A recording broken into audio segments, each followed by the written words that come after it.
Le jour me fatigue et m'ennuie. Il est brutal et bruyant, mais quand le soleil baisse, une joie confuse, une joie de tout mon corps m'envahit. Je m'éveille, je m'anime. Je la regarde s'épaissir, la grande ombre douce tombée du ciel. Elle noie la ville, comme une onde insaisissable et impénétrable. Elle cache, efface, détruit les couleurs, les formes, étreint les maisons, les êtres, les monuments, de son imperceptible toucher.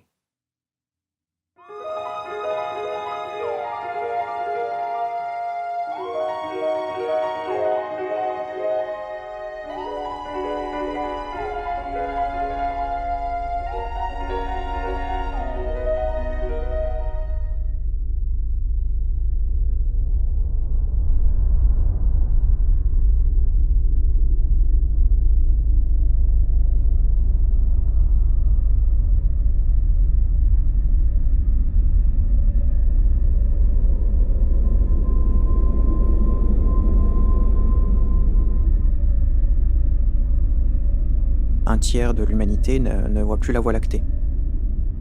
La pollution lumineuse masque les étoiles, donc c'est une perte pour les astronomes, qu'ils soient amateurs ou professionnels.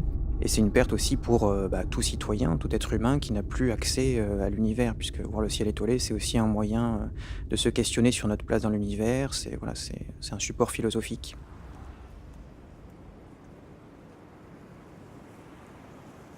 Un ciel de bonne qualité va être un ciel où on voit beaucoup d'étoiles, ce qui n'est plus le cas du tout en ville et même dans les zones périurbaines maintenant. Par exemple, j'observe avec mon club d'astronomie à 20 kilomètres au sud de Caen, mais malgré ça, on a quand même beaucoup de pollution lumineuse qui rend le ciel orangé et qui éteint beaucoup d'étoiles.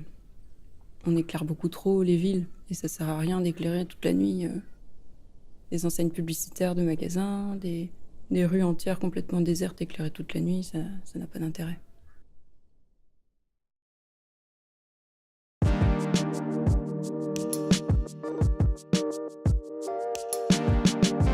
Ces 4 timelapses, donc chacun a été fait dans un environnement nocturne qui est différent, en allant du pire ciel, c'est-à-dire en pleine ville, plein centre-ville, jusqu'au meilleur ciel possible. C'est pas tout à fait le ciel idéal, parce que le ciel idéal n'existe que dans de très rares endroits sur Terre, mais c'est donc un très beau ciel, bien sûr, celui de l'observatoire du Pic du Midi.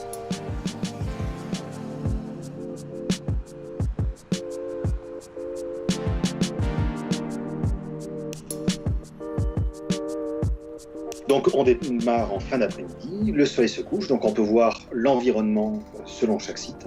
Et ensuite on découvre bien combien on peut observer d'étoiles dans le ciel et tous les détails que l'on peut observer ou pas dans le ciel selon les environnements. Donc si vous êtes en plein centre-ville, au mieux vous comptez une cinquantaine d'étoiles, pas plus. Et encore, c'est vraiment c'est très gentil. Dans un ciel intermédiaire de village, on peut déjà compter à peu près 800 étoiles. Et la Voie lactée devient visible.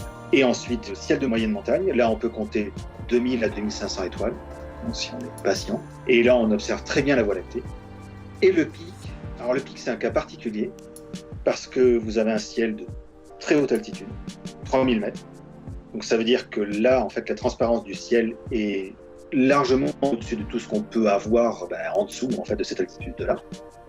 Par contre, la difficulté, c'est que comme vous êtes au sommet de la montagne, face à toute la plaine, le pic est éclairé indirectement, directement par toutes les villes de la planète. On voit un halo parce que on voit Toulouse à plus de 100 km, on voit le halo de Barcelone, de Saragosse, de l'autre côté des Pyrénées. Donc vous voyez en fait les lumières des villes jusqu'à plus de 200 km à la ronde. Donc ça fait du monde.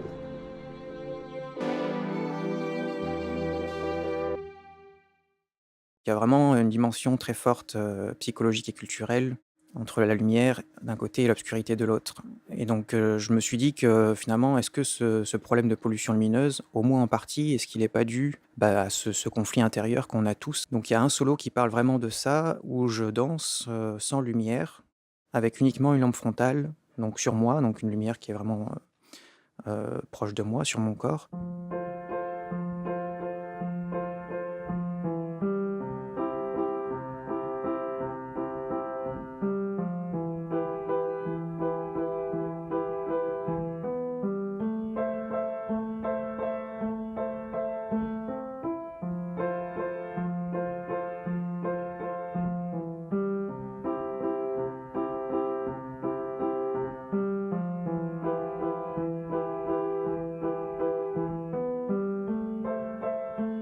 De profession, je suis écologue et en particulier, j'étudie la pollution lumineuse. Sur la partie personnelle, depuis quelques années, j'ai commencé à faire de la danse. Alors j'ai effectivement créé un spectacle pour sensibiliser le grand public à la pollution lumineuse, ses impacts sur la biodiversité.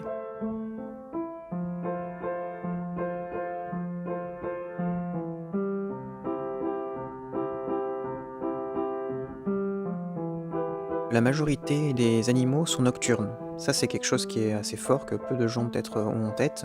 La pollution lumineuse, elle va impacter finalement la majorité des animaux. On a deux grands types de réactions. La lumière, d'une part, attire et d'autre part, repousse. Donc il y a toute une série d'espèces qui vont être spontanément attirées par la lumière. En fait, c'est toutes les espèces qui vont utiliser le ciel étoilé pour se repérer. Donc, c'est le cas des insectes, par exemple. Les papillons de nuit utilisent la lune. C'est le cas aussi des oiseaux en migration, ils vont se repérer avec les étoiles. Toutes ces espèces, elles ont une orientation positive vers la lumière. Donc ça, c'est un comportement qui est inné, qui est valable pour la lumière, qu'elle soit naturelle ou artificielle. Et quand on met de l'éclairage artificiel, eh bien, ces espèces, elles vont reproduire leur comportement par rapport au point lumineux artificiel. Donc les espèces qui sont attirées par la lumière, elles vont être attirées par les lampadaires. Typiquement, les insectes, voilà, hein, je pense que tout le monde a déjà vu ça, sont captés par la lumière des lampadaires et ils tournoient ensuite indéfiniment dans cette lumière parce qu'ils n'arrivent plus à s'en sortir. Pour eux, c'est vraiment quelque chose qui les attire. Donc ils vont être condamnés à mourir, hein, forcément, soit d'épuisement, soit de surchauffe quand les lampes chauffent, soit de collision sur les pare-brises aussi, puisque les lampadaires sont souvent associés aux routes. Donc là, on parle vraiment de puits écologique, parce que les animaux sont attirés là où ils vont mourir. Et puis les espèces qui sont repoussées par la lumière, eh bien elles vont avoir leur habitat qui va régresser sous l'effet des éclairages artificiels. Donc leur territoire va être réduit, il pourra aussi être morcelé, là on parle de fragmentation des habitats. Donc des espèces par exemple ne pourront plus faire leur cycle biologique complet parce que tout à coup on a construit une route éclairée au milieu de leur territoire, elles ne peuvent plus circuler convenablement.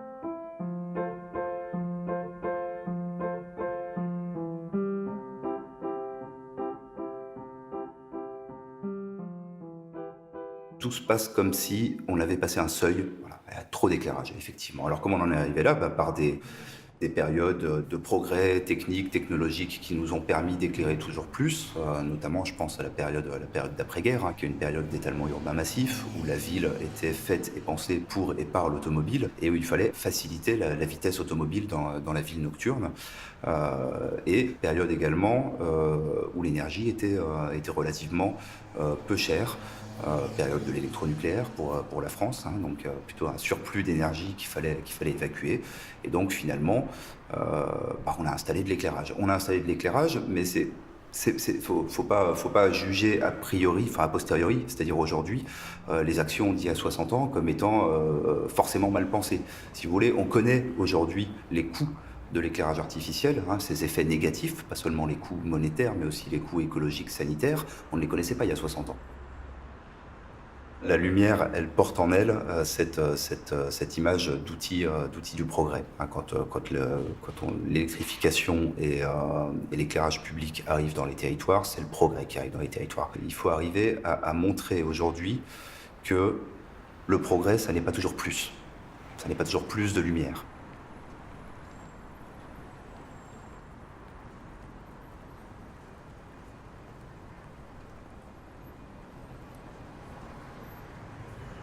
La grosse problématique aujourd'hui, c'est qu'on peut mettre des éclairages à profusion et que ça coûte rien du tout. Ça s'appelle les LED. Vous avez énormément de commerces, d'artisans qui mettent sur leur devanture, sur leur façade, des LED.